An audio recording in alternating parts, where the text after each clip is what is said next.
কিন্তু আপনি কি জানেন রহমতের বৃষ্টি না আসার সবচেয়ে বড় এক কারণ হলো যাকাত না দেওয়া? মানে আপনারা বললেও ঠিক, না বললেও তো ঠিক, কারণ নবী হাদিসে বলছে, আপনি ঠিক কইলেও ঠিক, না কইলেও ঠিক। রাসূলুল্লাহ সাল্লাল্লাহু আলাইহি সাল্লাম বলেন, ওয়ালাম ইয়ামনাউ যাকাতা আমওয়ালিহিম ইল্লা মুনিআল কাতরা মিনাস সামা। যেই দেশের মানুষ যাকাত দিবে না, ওই দেশে আল্লাহ রহমতের বৃষ্টি বন্ধ করে দিবে। হ্যাঁ, এরপরেও দেখবেন বৃষ্টি হবে, ইনশাআল্লাহ বৃষ্টি হবে। কিন্তু বৃষ্টি কেন হয়? নবী বলেন, লাউলাল বাহাইম লাম ইউমতারু।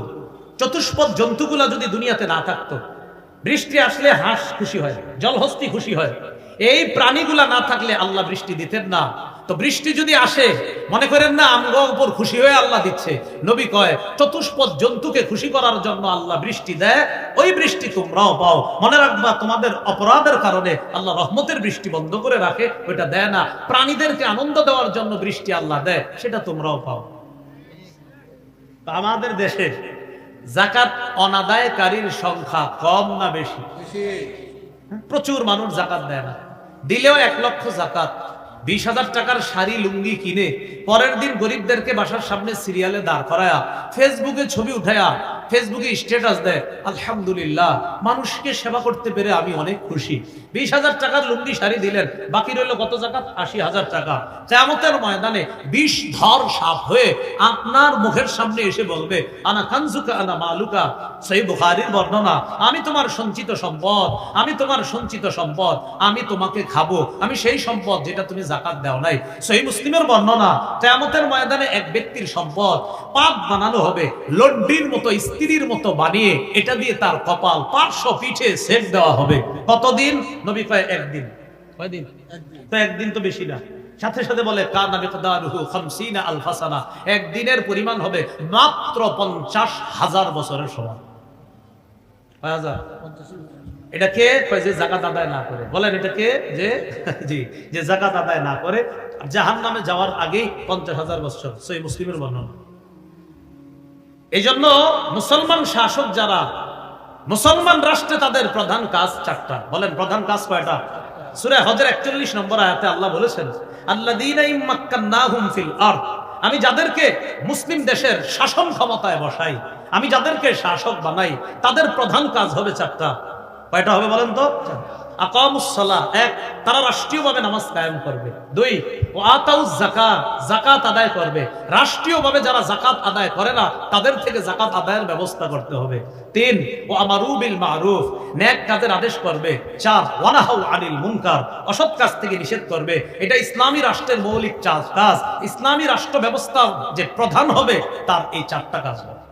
নামাজ কায়েম করা, যাকাত আদায় করা, সৎ কাজের আদেশ করা, অসৎ কাজ থেকে নিষেধ করা। আল্লাহ আমাদের সকলকে ইখলাসের সাথে ইবাদত করা, নামাজ পড়া, যাকাত আদায় করা, অনাদায়কারী যাকাত এখনো যাদের রয়ে গেছে, বকেয়া যাকাত, এগুলা সহ ভবিষ্যতে যেন আমরা পুঙ্খানু আমাদের উপর অর্পিত ফরজ দায়িত্ব যাকাত আমরা আদায় করতে পারি। আল্লাহ তৌফিক দান করেন।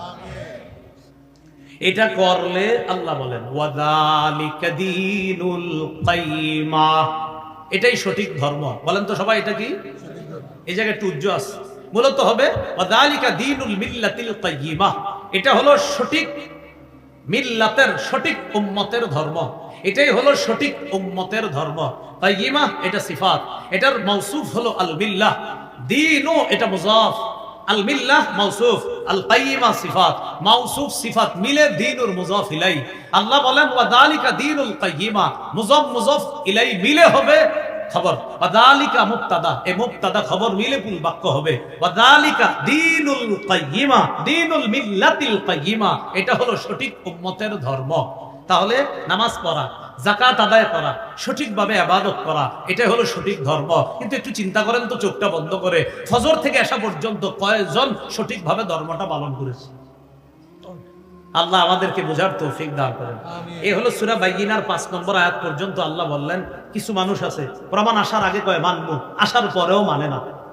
কিছু মানুষ প্রমাণ আসার আগে কয় মানবো, আসলেও মানে না। আল্লাহ বলে অজুহাত যেন দাঁড় করাইতে না পারে, তাই প্রমাণ পাঠায়া দিস। এরপর আল্লাহ বললেন, ইবাদত বন্দেগী করতে বলা হয়েছে, কেউ করে তো কেউ করে না। এই হলো 5 নম্বর আয়াত পর্যন্ত আলোচনা। এবার শুনেন 6, 7, 8 এই 3 আয়াতে আল্লাহ 2 শ্রেণীর মানুষের কথা বলছেন। 1, ব্যর্থ কারা, 2, সফল কারা। আল্লাহ 6 নম্বর আয়াতে বলেন, ইন্নাল্লাযীনা কাফারু মিন আহলিল কিতাব ওয়াল মুশরিকিনা ফি নারি জাহান্নামা খালিদিনা ফিহা উলাইকা হুম শাররুল বারিয়াহ। যারা কাফের, যারা মুশরিক, তারা হলো সৃষ্টির সবচেয়ে নিকৃষ্ট জীব, বলি নাউজুবিল্লাহ। তারা চিরস্থায়ীভাবে জাহান্নামে থাকবে। তারা সৃষ্টির সবচেয়ে নিকৃষ্ট জীব। যারা কাফের, যারা মুশরিক, তারা জাহান্নামে চিরস্থায়ীভাবে থাকবে। তারা ব্যর্থ, তারা সৃষ্টির সবচেয়ে নিকৃষ্ট জীব। সফল কারা, শ্রেষ্ঠ জীব কারা?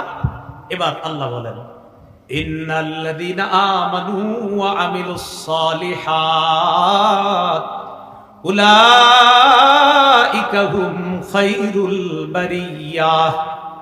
যারা ঈমান আনে, সবাই বলেন যারা, আবার যারা ঈমান আনে। ঈমান কি জিনিস? খুব মন দিয়ে শুনেন।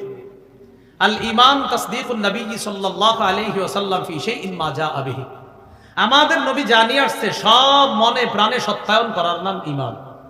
আমাদের নবী জানিয়ে আসছে, ছোট বড় যা আছে সব সত্যভাবে বিশ্বাস করার নাম ঈমান। এবার হাদিস থেকে একটু জেনে নেই ঈমান কি জিনিস। সহিহ মুসলিমের 8 নম্বর হাদিস, মাদ্রাসার পাঠ্যপুস্তক অনুসারে মোট হাদিস সংখ্যা হবে 3033টা। শুরুতে আছে 8 নম্বর হাদিস।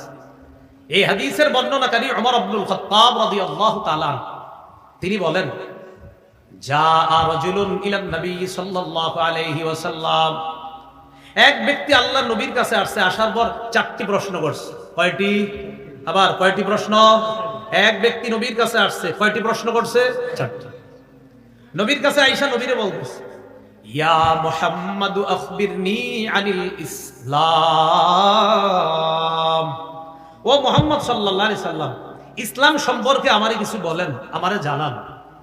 নবীজি বললেন, আল ইসলামু আন তাশহাদা আল্লা ইলাহা ইল্লাল্লাহ ওয়া আন্না মুহাম্মাদার রাসূলুল্লাহ সাল্লাল্লাহু আলাইহি ওয়াসাল্লাম। ইসলাম হলো তুমি এই সাক্ষ্য দেওয়া আল্লাহ ছাড়া কোনো ইলাহ নাই, মুহাম্মদ সাল্লাল্লাহু আলাইহি ওয়াসাল্লাম আল্লাহর রাসূল। ওয়া তুকিমাস সালাহ, ইসলাম মানি নামাজ কায়েম করা। ওয়া তুতিয়াজ যাকাত, ইসলাম মানি যাকাত আদায় করা। ওয়া তাসুমা রমাদান, ইসলাম মানি রমজানের রোজা রাখা।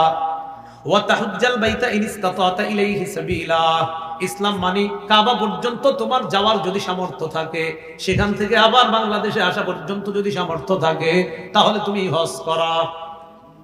নবী বললেন, আল্লাহকে এক আল্লাহ মানা, মুহাম্মদ সাল্লাল্লাহু আলাইহি সাল্লামকে আল্লাহর রাসূল মানা।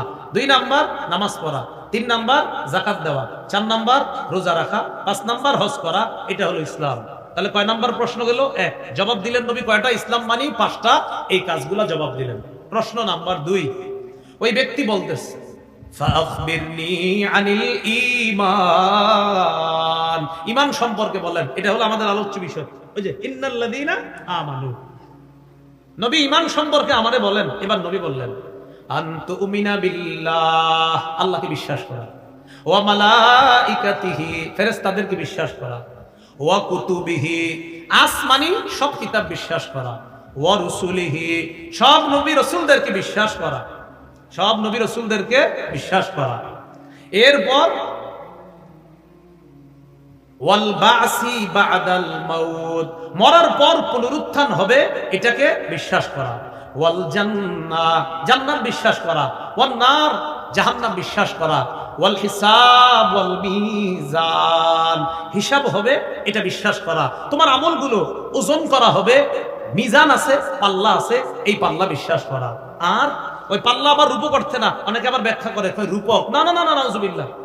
পাল্লা পাল্লা পাল্লাই কেমন হবে আল্লাহ ভালো জানেন। কত বড় দাউদ নবীরে আল্লাহ দেখাইছে। দাউদ নবী বলেছিলেন, আরিনি আল মিজান, আল্লাহ পাল্লাটা দেখান। দেখিয়েছিলেন, বেহুশ হয়ে গেছে। হুশ ফিরে আসার পর আল্লাহ বললেন, কি ব্যাপার, বেহুশ হয়ে গেলেন কেন? বুখারীর হাসিয়াতে আছে, দেখবেন নিচে, ওই ওয়ানাদাউল মাওয়াজিন আল কিসত লিয়াউমিল কিয়ামা, এটার হাসিয়াতে দেখবেন সুন্দর করে আছে। তো দাউদ নবী বললেন, আল্লাহ যা দেখলাম, দেখে বেহুশ হয়ে গেছে। কি দেখলেন? দেখলাম পাল্লা পুরা দুনিয়া ঢেকে গেছে।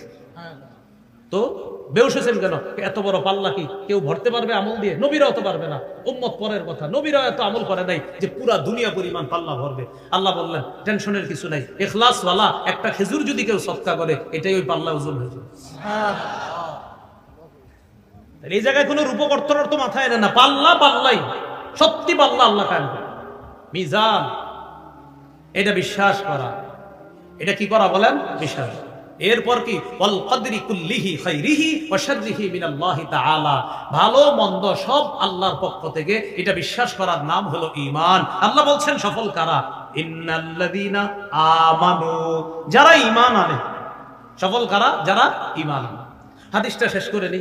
এক নম্বর প্রশ্ন হলো ইসলাম, দুই ঈমান। এবার তিনি প্রশ্ন করলেন আখবিরনি আনিল ইহসান, আমার ইহসান সম্পর্কে একটু বলেন। নবী বললেন আনতা আবুদাল্লাহ কাআন্নাকা তারাহ, তুমি আল্লাহর ইবাদত এমন ভাবে করবা যেন তুমি আল্লাহকে দেখতে পাও। ফাইল্লাম তাকুন তারাহু ফাইন্নাহু ইয়ারাক, যদিও তুমি আল্লাহকে দেখতে না পাও নিশ্চিত আল্লাহ তোমাকে দেখতে পায়। তাহলে আমি আল্লাহকে দেখি না, দেখেন এই যে আল্লাহ, আল্লাহ আমি আপনারা দেখতেছি না, না আমি তো দেখি না, আল্লাহ তো দেখ। নবী বলতেছেন ইবাদত করো কেমন যেন আল্লাহকে দেখতেছ। আচ্ছা আমি দাঁড়াইলাম, আমি কেমন যেন আল্লাহকে দেখতেছি না, হাবিব আমি তো আল্লাহকে দেখি না। নবী বলে সমস্যা কি? ফাইন্নাহু ইয়ারাক, আল্লাহ তোমাকে দেখে। এটা ইহসান, বলেন এটা কি? তাহলে এক নাম্বার এই জায়গায় গেল ইসলাম, দুই ঈমান, তিন ইহসান। এগুলো আপনারা একটু মুখস্থ রেখেন কথাগুলো, চা দোকানের সামনে বসে এগুলো বলবেন। বলবেন ইসলাম ঈমান ইহসান বুঝো, বলবেন ইসলাম ঈমান ইহসান বুঝো, বলবেন যে ইসলাম আল্লাহরে মানা, নবীরে মানা, নামাজ পড়া, রোজা রাখা, হজ করা, যাকাত দেওয়া, এটার নাম বলবেন ইসলাম। ঈমান, তখন বলবেন ঈমানে মুফাসসাল বর্ণনায় ছোটবেলা মুক্তবে যে আল্লাহকে বিশ্বাস, আমানতু বিল্লাহি ওয়া মালাইকাতিহি ওয়া কুতুবিহি ওয়া রুসুলিহি ওয়াল ইয়াউমিল আখিরি ওয়াল কদরি খাইরিহি ওয়া শাররিহি মিনাল্লাহি তাআলা ওয়াল বাসি বাদাল মাউত। মাদ্রাসার মুক্তবের বাচ্চা দাঁড় করায় দেন, মাশাআল্লাহ সবাই মুখস্থ শোনায় দিবেন। তাহলে ইসলাম, ঈমান আর ইহসান।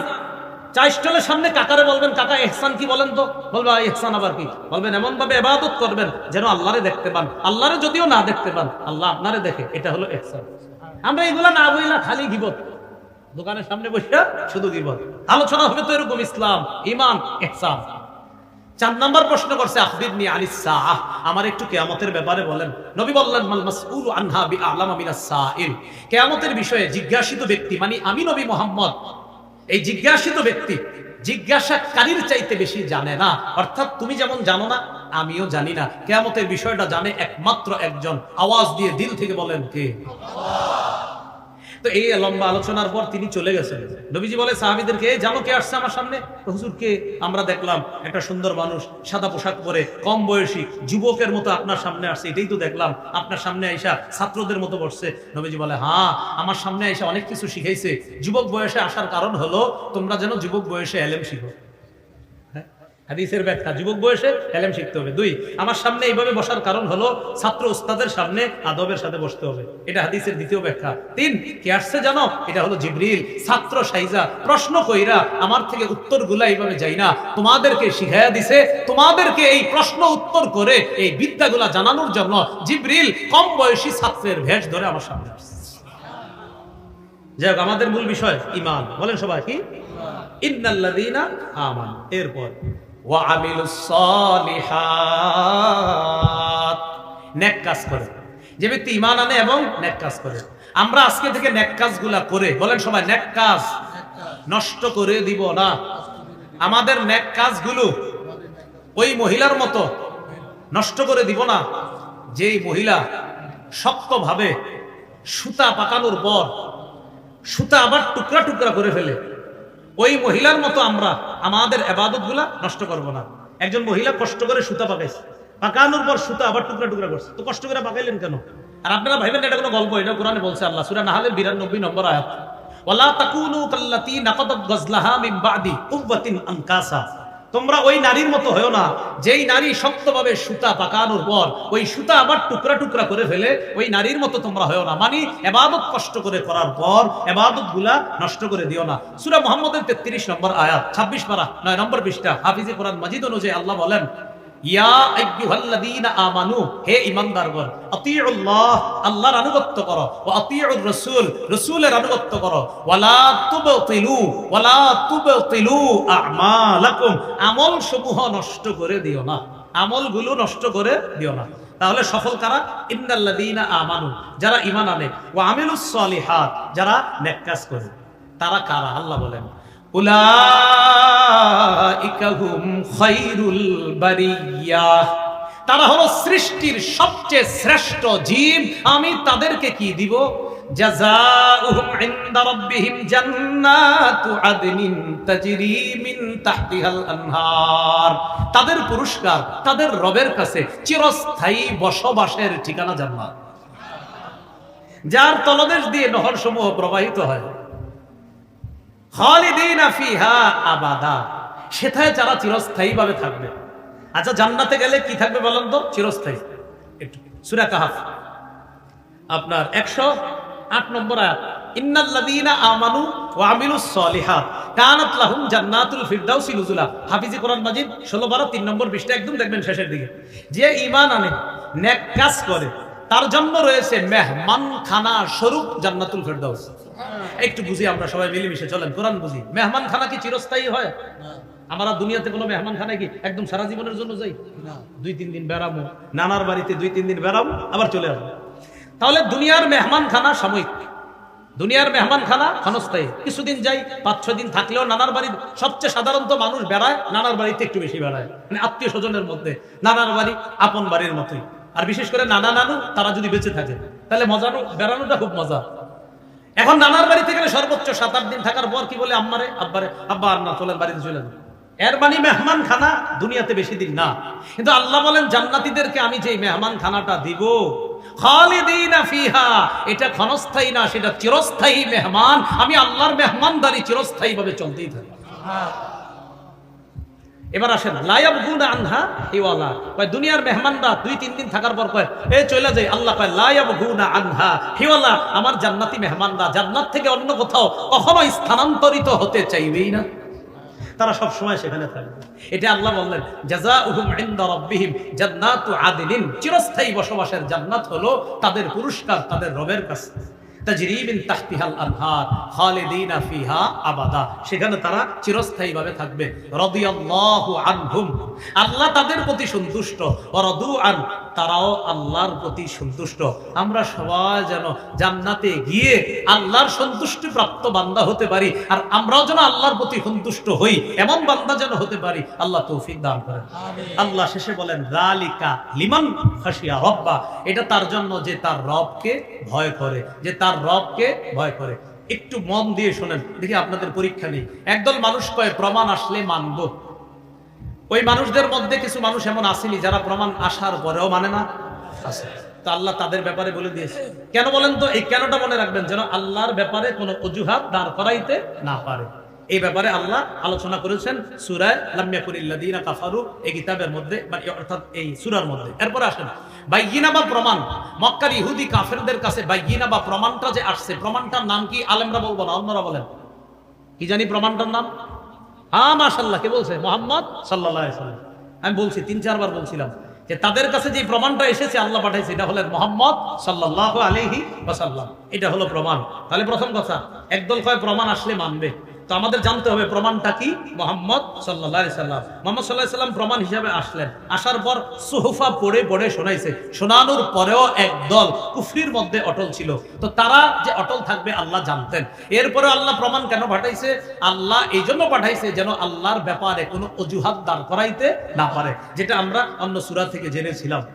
এরপর আমরা শিখলাম এই সূরার মধ্যে 2 দল, একদল ব্যর্থ আর একদল সফল। ব্যর্থ কারা? যারা কাফের, যারা মুশরিক। সফল কারা? যারা ঈমানদার এবং যারা নেক কাজ করে। আর নেক কাজ করার ক্ষেত্রে, একনিষ্ঠভাবে ইবাদত করার ক্ষেত্রে, ওলামা হযরত ছাড়া অন্যরা বললেন ইবাদতের ক্ষেত্রে মৌলিকভাবে ইবাদত করার আগে কয়টা কথা যেন মাথায় রাখবো? 4টা। হ্যাঁ মাশাআল্লাহ, 4টা। 1 নাম্বার পরিশুদ্ধ নিয়ত, 2 নাম্বার ইখলাসের সাথে আমল, 3 নাম্বার আল্লাহর কাছ থেকে পাওয়ার আশায় আমল, 4 নাম্বার মানুষকে না দেখানোর জন্য আমল। আল্লাহ আমাদের সকলকে, আমরা যে কথাগুলো শুনলাম বললাম সূরা বাইয়িনার, এই কথাগুলো আমরা অন্যদের কাছেও যেন পৌঁছে দিতে পারি। আল্লাহ তৌফিক দান করেন।